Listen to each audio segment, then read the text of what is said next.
হাদিস শরীফে আল্লাহ রাসূল বলেন, আলা কুল্লুকুম রাঈন ওয়া হুয়া মাসউলুন আন রাইয়াতিহি। জেনে রাখো তোমরা প্রত্যেকেই কোনো না কোনো ভাবে দায়িত্বশীল, প্রত্যেককে তার দায়িত্ব সম্পর্কে কিয়ামতের দিন জিজ্ঞাসা করা হবে। ওয়ার রাজুলু ফি আহলি বাইতিহি রাঈন ওয়া হুয়া মাসউলুন আন রাইয়াতিহি।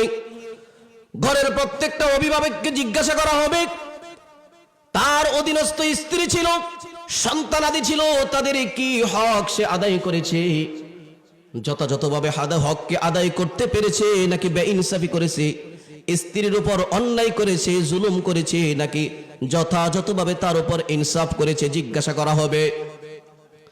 ওয়াল মারআতু ফি বাইতি যাওজিহা রাঈয়াতুন ওয়া হিয়া মাসউলাতুন আন রাঈয়াতিহা।